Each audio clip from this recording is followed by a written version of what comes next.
this video we're going to talk a little about probabilities. To start off with some very basic ideas about probabilities and some definitions. One of the definitions we're going to need to know that all probabilities range in value between 0 and 1. Typically, what we're going to think of with probabilities is that a probability of 0 means an event that we're discussing cannot happen. There is no chance. Probability of 0 means it cannot happen. Probability of 1 means it must happen. It's kind of a sliding scale. Closer to 0, the less likely. Closer to 1, the more likely. Probability of 0.5, think of that as a 50-50 chance. And frequently people state these as percents, but probabilities are technically between 0 and 1. So we can think of it going from 0% to 100%. I'll usually use the correct terms of 0 and 1. Some definitions. We'll say an experiment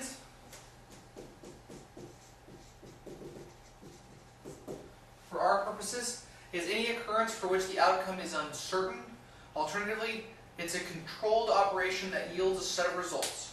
So if I have a deck of 52 cards and I pick one of the cards out of there, that will be an example of an experiment. Determining the gender when a baby is born, that could be thought of as an experiment. Guessing on a multiple choice exam, flipping a coin, choosing a colored candy out of a bag of candies. All these different things can be thought of as experiments and will be things we'll look at. We'll say a sample space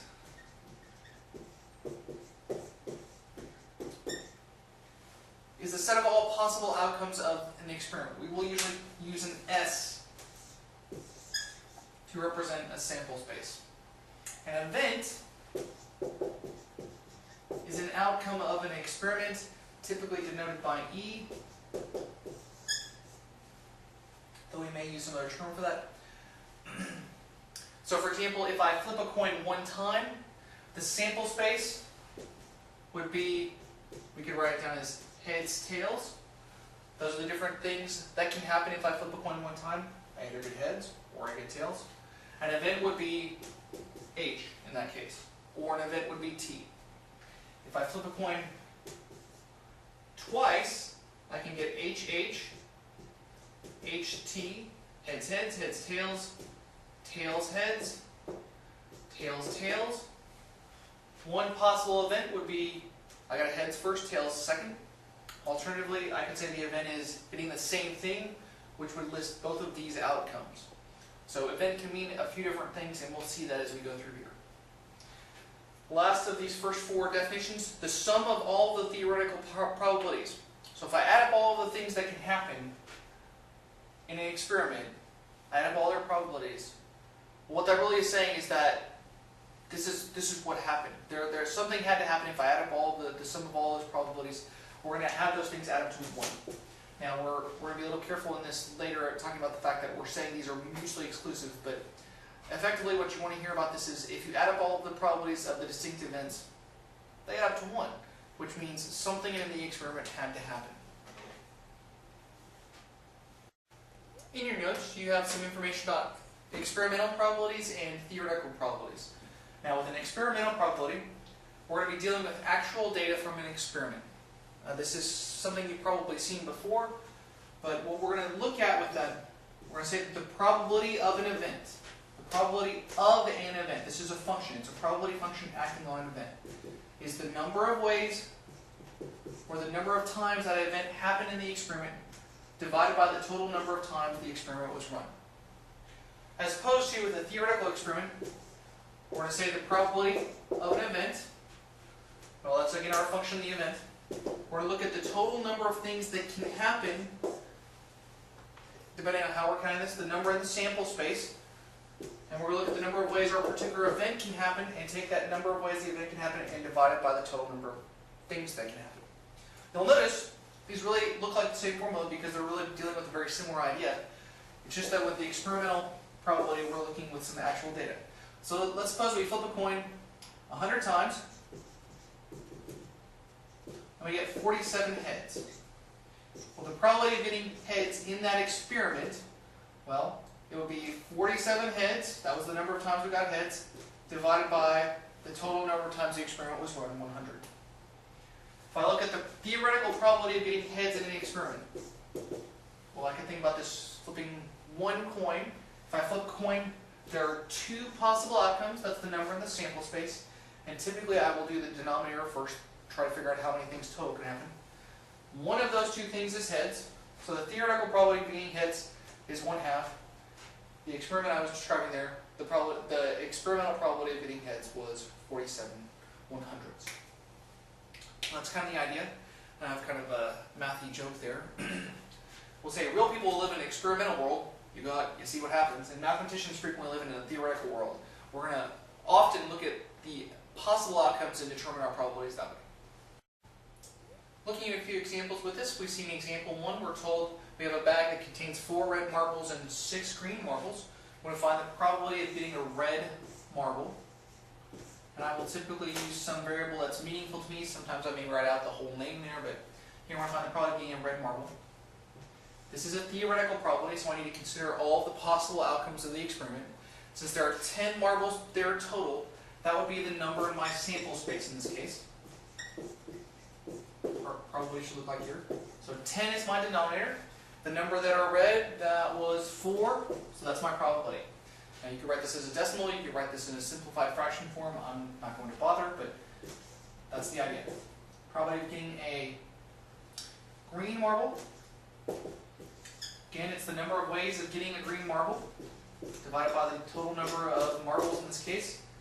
10, or 6 green, 0.6, or 3/5 would be the probability of getting a green marble in that case. Another kind of example, let's suppose I had a spinner, and I was going to flick it. Some games have this. And I had 3 different colors. I have blue, red, or green. And I want to find in part A the probability of getting red. In part B, the probability of getting green. Should I flick the spinner? Part C, the probability of getting blue.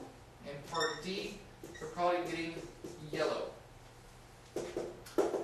Now, one of the very important things we need to recognize when we look at these theoretical probabilities was an assumption that's back in our definition. So let me read that definition. So, theoretical probability. If we assume each simple event in a sample space S is as likely to occur as any other, then the probability of an arbitrary event E in a S is given by, and I have this formula that ends up with the number in the event divided by the number in the sample space. They have to be equally likely. If you look at these colors, if I just flick that spinner, and I end up the blue side, well, the size of this green part is much bigger than the size of the other parts. It's not equally likely. But you had some numbers in your chart. This was a 1, this was 2, this was 5. Now if I look at it that way, I see there are 8 total spaces. This occupies 1 of the 8, 2 of the 8, 5 of the 8. Though that number 8 breaks us up into an equally likely set of outcomes. So there are 8 possibilities in this experiment. How many of them are red? 2 of the 8. How many are green? 5 of the 8. How many are blue? 1 of the 8. How many are yellow? 0. But that's something you want to consider is the fact that we can't have a probability of 0 in a situation like this. Again, the probability of red was 2/8, green 5/8, blue 1/8, and yellow 0/8. And you want to find an equally likely set of things. I'll also add that if you had 2/8 plus 1/8, 5/8 plus 1/8, you can throw the 0/8s in there as well. These all add up to 1. So the first 3 are really the possible outcomes of the experiment. Anything else would be have a probability of 0. You can add that on. It won't change the outcome. Example 3 says, from a deck of 52 ordinary playing cards, 1 card is drawn. Then we're asked to find a variety of different probabilities. You should have a link on your video sheet here to a page listing out some dice rolls and a deck of cards. In the deck of cards, some things you probably want to know. There are 4 suits. Each of the suits have 13 cards or denominations. Those 13 cards are 2, 3, 4, 5, 6, 7, 8, 9, 10, Jack, Queen, King, and Ace. And those are the 13 cards. Each of those cards comes in the 4 suits: clubs, diamonds, hearts, and spades. Clubs and spades are black cards. diamonds, and hearts are red cards, and this is on that sheet. So you'll have that sheet with you on the exam. If you're unfamiliar with the deck of cards, you may want to have that sheet with you as you do homework. All right. Each of these 4 questions comes from the same deck of cards. We're asked first, what's the probability of drawing a queen out of those 52 cards? I'm going to point out something here. These are all the same experiment. We're drawing 1 card from a deck of 52. There are 52 possibilities in each of the 4 individual parts to this question, but each of these experiments, each of these questions is really dealing with the same experiment, and that's something important that you want to recognize. Probably being a queen. Well, this comes down to the number of ways we can get a queen. There's a queen of clubs, diamonds, hearts, and spades. There are 4 of those, and you can simplify that from there if you'd like. But the probability is going to be based on this 4 out of 52. The probability being a spade. Spades are one of the 4 suits. There are 13 spades in the deck. So the probability is 13 out of 52, which we could simplify from there. The probability of being a red card. Both diamonds and hearts are red. 13 of the cards in each. 13 plus 13 is 26 out of the 52 cards. Probably being a red queen. There's a queen of diamonds and a queen of hearts. There are 2 of the 52 cards that are red. I'll add here, you notice I didn't simplify these. You'll want to simplify them, or on our tests at least, use the decimal form for these, so you just plug this in your calculator. Further, as we get into some problems later, it will be easier for you to do the problems if you have not simplified until the end. So I would recommend holding off on the simplification until the end.